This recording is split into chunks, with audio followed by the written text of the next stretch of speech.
Saludamos al doctor Andrés Martínez, académico, experto en Derecho Constitucional. Doctor Martínez, acabamos de pasar por un proceso de consulta popular en Ecuador que ha sorprendido por sus resultados a todos los ecuatorianos. Quisiéramos el día de hoy analizar un poco la Constitución de Montecristi post consulta, analizar ese veredicto del pueblo y rutas para las reformas que se requieran sobre esta Constitución. Ante todo, quisiera preguntarle, se ha dicho mucho que esta manifestación soberana del pueblo ecuatoriano no fue un triunfo para ningún partido ni actor político, fue un acto de la ciudadanía. No fue un voto de apoyo a los asambleístas por ese resultado apretado de la pregunta C.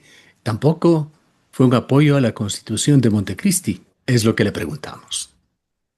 Muchas gracias, estimado Gustavo, por el espacio y yo creo que voy a utilizar un símil, por obvias razones, similar a lo que ocurrió con el Quinto Río, donde obviamente la sociedad civil organizada se tomó las calles con un pronunciamiento particular y haciendo el parangón en este caso fue una gran ola, fue una gran crecida que sobre todo no tuvo, si usted quiere, una partida de nacimiento o un autor específico, sino al contrario fueron los colectivos, los cuales creo que hay que reconocer fueron altamente subestimados porque quienes realizaron realmente una campaña activa por el no fueron los gremios, sindicatos y sobre todo académicos y también particulares. Bajo esa perspectiva, tomando en cuenta sobre todo la cuarta pregunta, vamos a darnos cuenta que 17 años después, al final del día hay un referéndum donde sale legitimada esa constitución del 2008 y con el tiempo veremos por qué ocurrió eso. Si bien es cierto, podremos tomar en cuenta algunos errores políticos por parte de quienes sustentaron la corriente del sí, pero yo más bien me concentraría en tomar en cuenta por qué las personas decidieron tomar una decisión por el no, basada entre otras cosas por temas sentimentales, basadas entre otras cosas por tema de consecución de derechos. El catálogo de la Constitución de Montecristi en su parte dogmática es bastante amplio, es bastante generoso y bajo la perspectiva de la forma de comunicación que se utilizó durante la campaña, mostraba, entre otras cosas, que no valía regresar atrás, es decir, que todo lo conseguido no se podía borrar de un plumazo.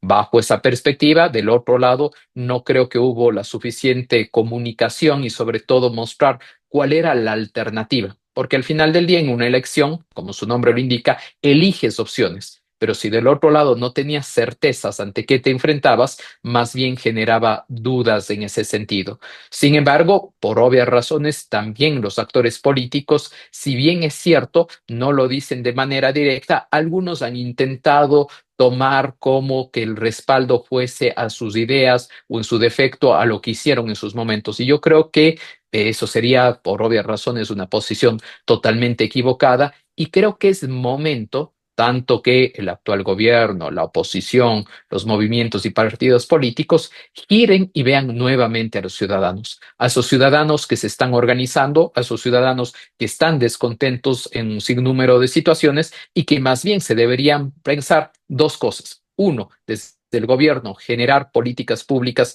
que ayuden a mejorar ese malestar y dos, desde el legislativo, tanto desde la oposición y por supuesto también desde el oficialismo, generar leyes que, si bien es cierto, como lo dijo el día domingo después de reconocer la derrota el señor presidente de la República, que con las herramientas que tiene que trabajar. Bajo esta perspectiva, se entendería que al amparo de lo que establece esa constitución, debería más bien generar cambios a nivel legislativo. ¿Por qué digo no todavía, y creo que en el timing sobre todo, no pensar todavía en enmiendas o en reformas parciales? Porque creo que sería seguir en el mismo juego. Y creo que valdría la pena hacer un análisis respecto de lo que los electores creen. Están cansados de acudir en tantas ocasiones a las urnas. Más allá de que sea un ejercicio democrático, las personas al final del día nos han dado una respuesta que creo que debe interpretarse correctamente de decir, si ya confiamos en ustedes vía la democracia representativa, háganse cargo, gobiernen y dennos respuestas. Doctor Martínez, vemos aún, y todos estamos expuestos de alguna manera, a redes sociales, a cadenas de WhatsApp o a chats de WhatsApp y otras formas de comunicación contemporánea que exista. Y nos sorprende ver muchos mensajes que atribuyen el voto ecuatoriano a la ignorancia de los ecuatorianos, al revanchismo, incluso expresiones como un voto de lumpen. Bueno, yo creo que al final del día nuevamente es un error, sería una lectura incorrecta de pensar que en general el ciudadano que no necesariamente está de acuerdo con mi postura, automáticamente lo descalifico. Creo que al contrario es momento de pensar en encuentros, es momento de encontrar coincidencias y a partir de las coincidencias construir. Y creo que sí hay cómo encontrar coincidencias. Hay cómo encontrar coincidencias para buscar una seguridad, pero una seguridad integral. Hay coincidencias para buscar una productividad, pero una productividad que tenga en cuenta tanto a la mano de obra y, por supuesto, a los empresarios. Y por último, también hay que conciliar esa idea que lastimosamente ha estado presente en los últimos años y que nos genera muchos problemas, que es la conflictividad socioambiental, teniendo en cuenta que, por un lado, tenemos nuestra biodiversidad, tenemos nuestros recursos naturales y, por otro lado, tenemos también unos fenómenos tanto, por ejemplo, del caso del petróleo o de la minería, y en el caso de la minería, por ejemplo, el oro ha cuadruplicado su precio. ¿Es necesario que todos explotemos? Creo que la respuesta no va por ahí, pero tampoco hay que permitir que economías ilegales se beneficien de estos beneficios. Con la pregunta D en mente, ¿cómo interpreta usted el alcance del artículo 106 de la Constitución de la República respecto al carácter vinculante de las consultas populares? Bueno, es obvio que, como decía al inicio de la entrevista, la lógica va bajo una perspectiva de una legitimación. Hemos asistido a un referéndum donde sale, por supuesto, fortalecida la Constitución, pero hay que tener en cuenta una situación y creo que también hay que medirlo, y hay que medirlo y tomar las cosas con pinzas. No necesariamente los ciudadanos ecuatorianos, y no necesariamente por ignorancia, sino por falta de tiempo, porque no necesariamente tienen acceso, se leyeron los 444 artículos de la Constitución y dijeron, por estas razones voto no. Más bien fueron algunos aspectos, pequeños aspectos, vinculados a conquistas laborales, conquistas relacionadas con derechos de la naturaleza, conquistas relacionadas también con situaciones, por ejemplo, de beneficios sociales, etcétera, que hicieron que se respalde la Constitución. Pero atención con ello, no necesariamente es que la población leyó todo el texto de los 444 artículos. Pregunta, ¿con esto, si bien es cierto, sale fortalecida, automáticamente tenemos que decir que es perfecta? Yo creo que sería también un error. ¿Por qué? Porque hay muchos elementos que son nocivos. Yo creo de manera particular que es nocivo, por ejemplo, en la parte orgánica, los temas de cómo se maneja, por ejemplo, la elección del Consejo de la Judicatura, que permitió la politización de la justicia. Yo creo que es nocivo también y debería eliminarse, por ejemplo, las atribuciones de selección de autoridades de control por parte del Consejo de Participación Ciudadana y Control Social. ¿Eso le convierte automáticamente mala per se a la Constitución? No, pero que necesita un cambio en su momento y se lo deberá hacer. Deberán existir también cambios, por ejemplo, relacionados, creo yo, por ejemplo, a cuál debería ser la intervención del sector privado, por ejemplo, dentro de los sectores estratégicos. Por supuesto, porque al final del día debe existir una apertura. Atención, apertura no quiere decir privatización, con lo cual hay que utilizar correctamente el lenguaje jurídico y saber hasta dónde se llega. ¿Cómo operativizar en estas circunstancias, doctor Martínez, reformas necesarias a la Constitución? Algunas de ellas usted acaba de mencionarlas. Bueno, yo creo que en este caso el gobierno y por supuesto el legislativo debería tener dos momentos. Un momento pensado a mediano plazo y por supuesto uno que sea de respuesta inmediata. De respuesta inmediata, personalmente, no creo que se debería insistir con procesos de enmienda o de reforma parcial, porque en el caso de enmienda o reforma parcial, ya sea que nuevamente se consulte o en su defecto que pase el control de la Corte y después la participación del legislativo, al final del día quien tiene que votar en estos cambios va a ser necesariamente la población. En consecuencia, llamar nuevamente a un proceso creo que no sería correcto. Eso debería vérselo sobre todo a mediano plazo. y sobre todo tener en cuenta algunos dictámenes que previamente la Corte Constitucional ha dado en ese sentido respecto a las formas. Es decir, Consejo de Participación Ciudadana y Control Social, ¿se hace vía enmienda o se hace vía reforma? Se hace vía reforma, ya sabemos. Es decir, que cuando se mande nuevamente, se le deberá hacer de esa manera. Segundo, si nosotros pensaríamos, no digo que eso sea lo correcto, pero si pensaríamos que se debe cambiar, por ejemplo, sobre todo la composición del Parlamento, pensado en dos cámaras, será a través de reforma parcial. Pero creo que las cuestiones de carácter inmediato sí deberían ir a través de leyes orgánicas, las cuales tranquilamente puede aprobar la Asamblea Nacional. Permítame simplemente referirme a dos leyes que son urgentes que permitirían de una u otra manera, ¿sí?, generar cierta modulación dentro de la conflictividad socioambiental. La primera, han pasado 17 años y no somos capaces de aprobar una ley de consulta previa libre e informada, la cual beneficiaría, por supuesto, a pueblos y nacionalidades indígenas, pero también daría certeza al sector productivo y estatal de cómo realizar el proceso, el cual sabemos claramente que es obligatorio. 17 años y no se ha hecho nada. Este es un Segundo, ejemplo más, perdone la interrupción, doctor Martínez, de esa discrecionalidad con la que se toma consultas populares, pues también con el voto popular se aprobó esa constitución de Montecristi con todos los defectos que ésta tiene. Y Ecuador se encuentra en deuda de cumplimiento, pues ha cumplido en forma parcial, en algunos casos incluso en total, con mandatos de estas consultas populares. Le preguntaría, ¿qué mecanismos existen para garantizar que los mandatos ciudadanos no caigan en esta especie de crisis de eficacia inversa? tomando nuevamente el caso de la Constitución y sobre todo de las garantías jurisdiccionales, veamos que el artículo primero de la Constitución es muy claro al señalar que el Estado ecuatoriano es un Estado constitucional de derechos, pero también de justicia, es decir, que los derechos son justiciables. El hecho de que haya existido una consulta popular que obviamente tuvo unos resultados, pongamos el ejemplo de la consulta por el Yasuní, y no se ha hecho caso en aproximadamente 2 años, ¿cuál es la respuesta? Lo que pasó la semana pasada. La semana pasada, el colectivo Yas Unidos, que estaba detrás de la consulta, dice, el gobierno no me ha hecho caso. Acudo y golpeo las puertas de la Corte Constitucional y activo un mecanismo de una acción por incumplimiento. Fíjese, existen los mecanismos, se pueden activar efectivamente. Lo que pasará, me imagino yo, en las próximas semanas, meses, por obvias razones, la Corte le dirá al gobierno nacional por qué no ha cumplido. Este era el mandato y se debería cumplir en ese sentido. Tendrá que hacer los descargos del caso, no me quiero adelantar a ello, pero podría llegar al caso de decir, usted gobierno incumplido, y le pongo un timing específico que la haga sobre pretexto de sanciones. Esa es una figura clara del control constitucional. ¿Y hasta qué punto la Corte Constitucional, pensando en el futuro, puede limitar la práctica del bundling de estos caballos de Troya que se los practica en las consultas populares de Ecuador? Bueno, yo creo que al final del día hay que darse cuenta de dos cosas. Por un lado, el ejercicio democrático y sobre todo la decisión del soberano, que es el pueblo, que se debe respetar.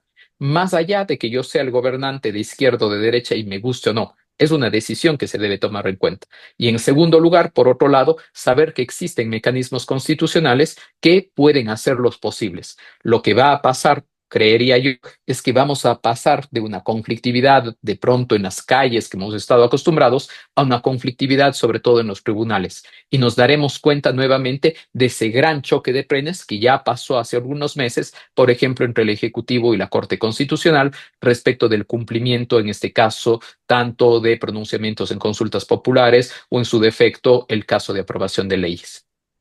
¿Qué precedentes jurisprudenciales existen en Ecuador sobre la manipulación de preguntas en consultas populares? Bueno, yo creo que al final del día podemos ver algunas cuestiones, sobre todo en algunos momentos respecto de la composición de la Corte.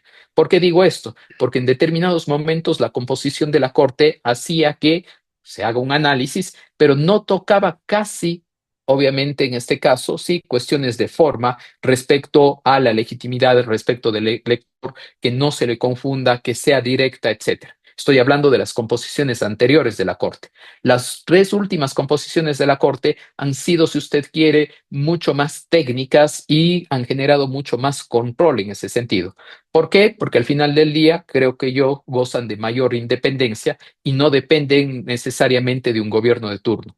Eso ha hecho que se equiparen las cosas y sobre todo que sea necesario control. Atendamos nuevamente a esto. No se trata de decir que la Corte tiene razón o no, sino que se trata de equilibrar las cosas. Y bajo un Estado constitucional, ese equilibrio se alcanza con el respeto de la Constitución. Bajo esa premisa, hemos visto, por ejemplo, cómo en determinadas ocasiones mandan precisamente a que se realice modificaciones tanto en la forma o en el fondo. ¿Hizo la Corte Constitucional lo que debía hacer? ¿Cumplió con su deber en esta consulta popular?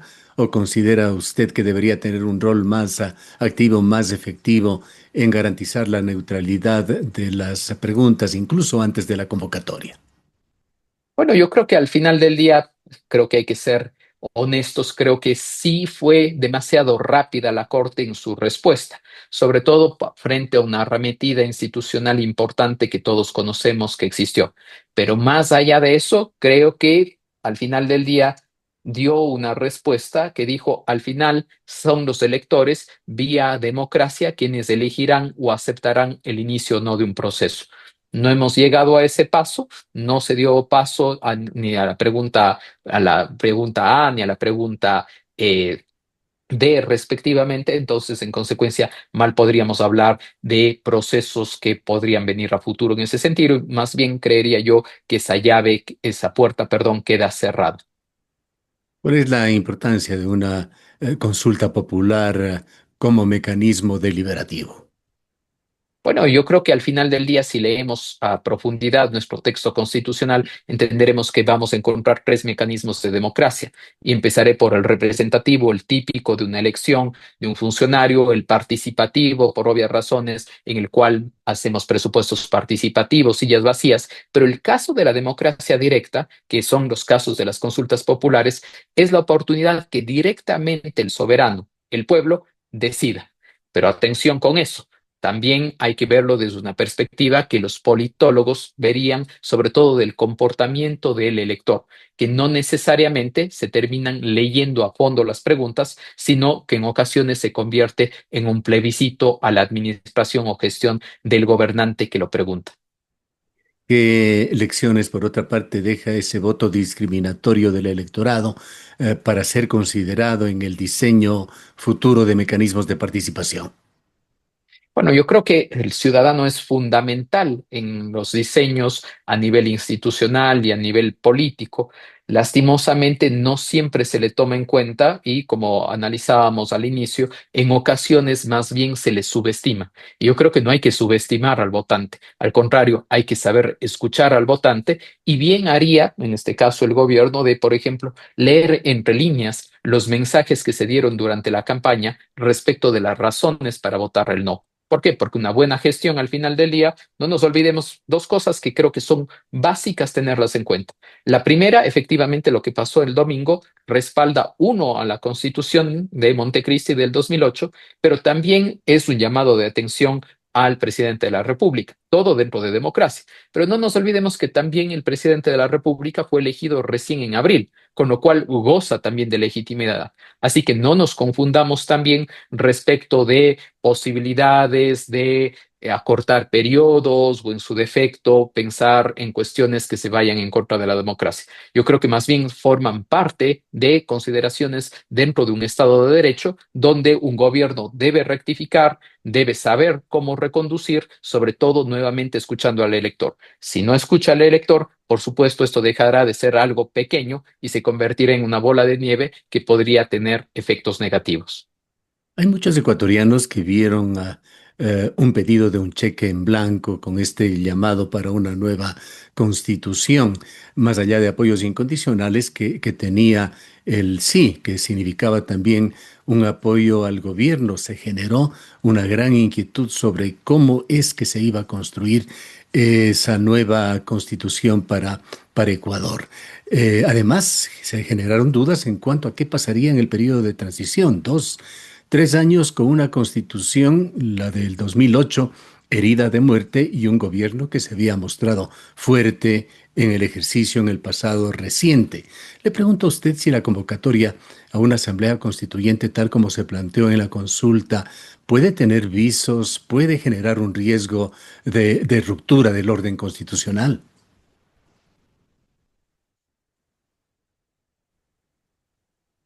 No necesariamente directamente una ruptura del orden constitucional, pero lo que sí podría llegar a pasar en su momento es generar una inestabilidad.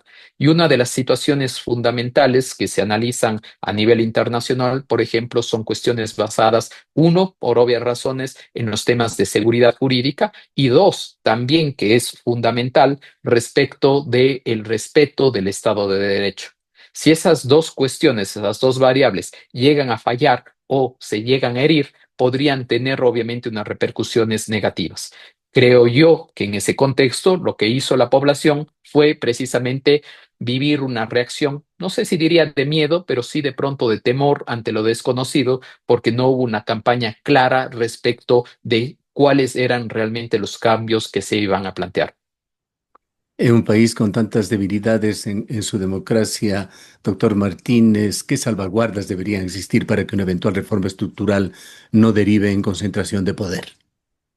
Bueno, yo creo que es fundamental pensar sobre todo algunas cuestiones. Somos parte de convenios y tratados internacionales. Dos, también formamos parte de un sistema regional de protección de derechos humanos donde la Corte Interamericana ha sabido establecer estándares. Solamente pequeños ejemplos, por ejemplo, situaciones vinculadas a no reelección definitiva, situaciones vinculadas, por ejemplo, a definición clara de las competencias de cada una de las funciones y, por supuesto, sobre todo, cada vez reforzar los sistemas de pesos y contrapesos de ese check and balance que es tan necesario. Y por último, sí, no dejar de lado la necesidad de un control constitucional, no viéndolo como un estorbo o no viéndolo simplemente como un defecto, sino más bien viéndolo desde el aspecto positivo, como un órgano que permite la plena vigencia de una constitución que no nos olvidemos, no es solamente un tema político, es un pacto de convivencia. Y ese pacto de convivencia puede estar bien redactado o mal redactado, pero es lo que el pueblo decidió respecto de la construcción e ideales de un país.